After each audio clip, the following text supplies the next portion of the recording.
आज हम लोग एक बहुत ही शॉर्ट वीडियो क्रिएट करने वाले हैं और इसमें खास बात क्या है कि हम लोग कोई भी स्पेशल टॉपिक मतलब कोई एक कंटेंट के ऊपर लेकर के नहीं आए। मतलब कि आज हम लोग सिर्फ ज्ञान के तौर पे एक चीज देखेंगे। क्या? ट्रांजिशन एलिमेंट के बारे में। जैसे कि हम लोगों के पास में क्लास 12th में एक चैप्टर है डी एंड एफ ब्लॉक। ठीक है, तो डी एंड एफ ब्लॉक जो चैप्टर है उसमें ट्रांजिशन एलिमेंट की बात हुई है और इनर ट्रांजिशन एलिमेंट की बात हुई है। ठीक है, तो यहाँ पे एक टॉपिक बहुत ही चर्चा का विषय बना रहता है कि भाई अनपेयर्ड इलेक्ट्रॉन्स। ठीक है, अनपेयर्ड इलेक्ट्रॉन्स तो चलो अच्छा दूसरी बात करते हैं, कलर्ड और कलरलेस। ठीक है, तो कई सारे स्टूडेंट्स को पता है कि कलर्ड एंड कलरलेस कब होता है। जैसे कि हम लोगों को पता है कि अगर किसी भी ट्रांजिशन एलिमेंट के कलर या कलरलेस के बारे में पता करना हो तो हम क्या करेंगे, तो हम उसमें क्या करेंगे, इलेक्ट्रॉनिक कॉन्फ़िगरेशन देखेंगे और जाकर के फटाक से आंसर दे देंगे कि भाई अनपेड इलेक्ट्रॉन प्रेजेंट है तो फिर ये कलर्ड होगा, अनपेड इलेक्ट्रॉन एब्सेंट है तो फिर ये कलरलेस होगा।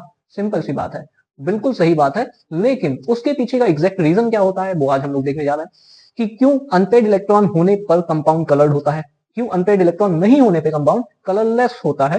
तो ये आज हम लोग बहुत ही अच्छी तरीके से समझने वाले हैं, तो हमारे सामने बने रहें, वीडियो को पूरा देखें। ठीक है, अब जैसे हमारे पास कोई एग्जांपल है हमारे पास कोई एग्जांपल है आयरन का। ठीक है, आयरन का एटॉमिक नंबर होता है 26। इसका अगर हम इलेक्ट्रॉनिक कॉन्फ़िगरेशन करें तो निकल के आएगा 1s2 2s2 2p6 3s2 3p6 3d6 and 4s2। 4s2 पहले फिल होता है, 3d बाद में फिल होता है। ये सब चीजें हमको ऑलरेडी पता है। ठीक है, अब इसकी खास बात क्या है कि यहाँ पे मैंने लिखा हुआ है, तो दिख रहा है आपको, जहां तक है मैंने देखा, हाँ दिख रहा है। तो कहने का मतलब है इसकी खास बात क्या है कि ये एक ट्रांजिशन एलिमेंट है। ठीक है, अब हमें अगर पता करना हो कि भाई इस ट्रांजिशन एलिमेंट में कलर्ड आएगा, मतलब कोई कलर आएगा नहीं आएगा, तो कैसे पता करेंगे, तो हम क्या करेंगे भाई इसमें अनपेड इलेक्ट्रॉन देख लेते हैं। ठीक है भाई, अच्छी बात है।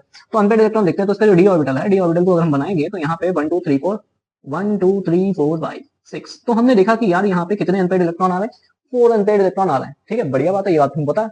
तो 4 अनपेड इलेक्ट्रॉन है, तो भाई हम आंसर अपना बता देंगे भाई इसमें अनपेड इलेक्ट्रॉन है, तो इसका मतलब ये कलर्ड है। ठीक है, बढ़िया बात है, कलर तो होगा ही। हाँ, लेकिन एक्चुअली होता क्या है कि अगर मान लो कि कोई भी ट्रांजिशन एलिमेंट जिसके पास अनपेड इलेक्ट्रॉन होता है तो उसके पास ये स्वतंत्रता होती है, ये एक उसके पास एबिलिटी होती है, एक एक्स्ट्रा टैलेंट आ जाता है कि वो अपने इलेक्ट्रॉन को लोअर एनर्जी से हायर एनर्जी में भेज सकता है। मतलब उसके इलेक्ट्रॉन एक जगह से कूद करके दूसरी जगह जा सकते हैं।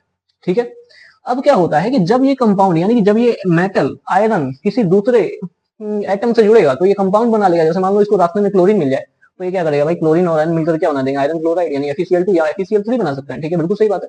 अब क्या होता है कि जो FeCl2 या FeCl3 होता है, ये जो कंपाउंड है वो कलर होगा कलरलेस होगा, वो डिपेंड करेगा इसमें अनपेड इलेक्ट्रॉन है या नहीं है। तो हमें पता है कि FeCl2 हो चाहे FeCl3 हो, वो कलर्ड ही बनेगा क्योंकि अनपेड इलेक्ट्रॉन है।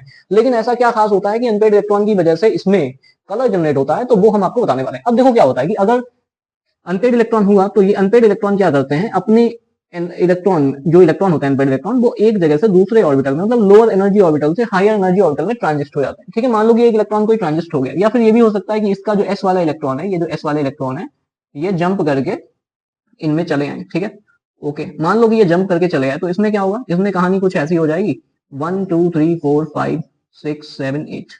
अभी इसमें अनपेड इलेक्ट्रॉन प्रेजेंट है।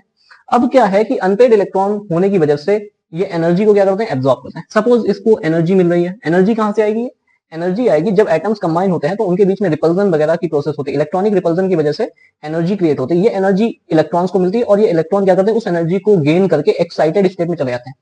एक्साइटेड स्टेट में जाने के बाद जैसे कि मान लो कि ये कोई एक इलेक्ट्रॉन ग्राउंड स्टेट में था, इसको एनर्जी मिलेगी, तो ये एनर्जी जब इसको मिलेगी तो ये कूदता हुआ दूसरी स्टेट में चला जाएगा। ठीक है, अब क्या हुआ कि जब उसको एनर्जी मिली तो वो पहले लोअर एनर्जी से हायर एनर्जी में चला गया। लेकिन क्या होता है कि जब एनर्जी उसने गेन की ना, कुछ टाइम बाद उसकी एनर्जी लॉस भी होगी, क्योंकि जो एनर्जी गेन करते हैं उसके बाद कुछ एनर्जी लॉस भी करते हैं। तो अगर कोई इलेक्ट्रॉन जंप होकर के लोअर एनर्जी से, यानी ये वाला लोअर एनर्जी है ऑर्बिटल और ये वाला हायर एनर्जी ऑर्बिटल है, तो जब इलेक्ट्रॉन लोअर एनर्जी से हाई एनर्जी में जाता है तो इसको बोलते हैं ट्रांजिशन। समझ में आया? ठीक है, ट्रांजिशन तो होता ही है। लेकिन ये हायर एनर्जी में जो इलेक्ट्रॉन गया है वो कुछ क्षण के लिए गया है, सिर्फ कुछ टाइम के लिए गया है। जैसे कि आप सुनहरे सपने देखते हैं तो कुछ टाइम के लिए देखते हैं कि हाँ मैं ये बन गया, है ना। तो इस तरीके से क्या होता है, कुछ टाइम बाद वो फिर क्या होता है कि जो इलेक्ट्रॉन है वो वापस अपना ग्राउंड स्टेट में आ जाता है। मतलब इलेक्ट्रॉन पहले ट्रांजिस्ट होगा, उसके बाद फिर से नीचे आ जाएगा। मतलब एनर्जी गेन करने के बाद फिर जब नीचे आएगा तो एनर्जी को क्या करेगा, लॉस करेगा।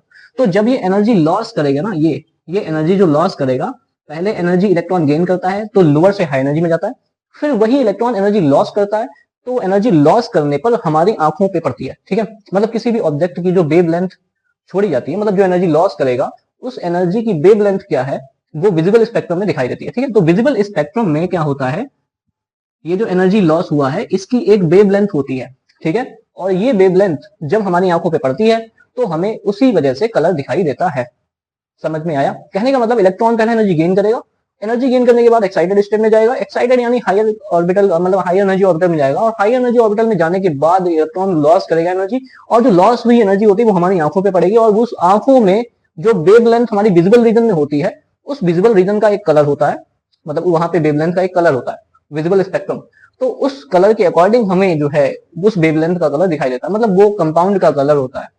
समझ में आया? इस तरीके से क्या होता है कि किसी भी कंपाउंड में हमें कलर दिखाई देता है। क्यों दिखाई देता है? अनपेड इलेक्ट्रॉन की वजह से। लेकिन अनपेड इलेक्ट्रॉन ऐसा क्या जादू कर देते हैं कि हमें कलर दिखाई देने लगता है? तो उसका रीजन ये है कि पहले जो अनपेड इलेक्ट्रॉन होते हैं वो लो एनर्जी से हाई एनर्जी में जाते हैं, और हाई एनर्जी से जब वो वापस लोअर एनर्जी में आते हैं तो एनर्जी रिलीज करते हैं। ये एनर्जी जो रिलीज होती है वो विजिबल स्पेक्ट्रम में जिस भी कलर के कॉम्प्लीमेंट्री कलर बनते हैं उस कलर का ही वो कंपाउंड हमें दिखाई देता है। So that is the reason behind of the unpaired electron, कि अनपेड इलेक्ट्रॉन अगर होता है तो कलर तो होता है, लेकिन कलर क्यों दिखाई देता है? वो दिखाई देता है उस एनर्जी जो रिलीज की है उसने, जैसे एनर्जी गेन किया, एनर्जी गेन करने के बाद एनर्जी छोड़ रहा है, तो एनर्जी जो छोड़ रहा है उसकी वेवलेंथ जो होगी, उस वेवलेंथ का एक पार्टिकुलर कलर होता है, वही कलर कंपाउंड का कलर होता है। इसी वजह से जब भी किसी कंपाउंड में पूछा जाता है कि भाई ये कंपाउंड कलर होगा, कलरलेस होगा, ट्रांजिशन मेटल कलर होगा, कलरलेस होगा, तो हम फटाक से आंसर देते हैं कि भाई अनपेड इलेक्ट्रॉन प्रेजेंट है तो कलर्ड होगा, अनपेड इलेक्ट्रॉन प्रेजेंट नहीं है तो कलरलेस होगा। तो कलर्ड होगा तो रीजन क्या है उसके पीछे की कलर दिखाई देता है? तो ये कलर होता है, मतलब ये रीजन होता है कि अगर अनपेड इलेक्ट्रॉन प्रेजेंट होता है तो हमें एक कंप्लीमेंट्री वेवलेंथ मिलती है, उस वेवलेंथ का एक पार्टिकुलर कलर होता है विजिबल स्पेक्ट्रम में, इसीलिए हमको कंपाउंड कलर दिखाई देता है। That is the reason of unpaired electron exhibiting the colour in transition elements. I hope आपको इस टाइप का लेक्चर यानी वीडियो यानी कि ज्ञान अच्छा लगा होगा। आई होप इसको पूरा देखिएगा और समझिएगा। Thank you so much for watching.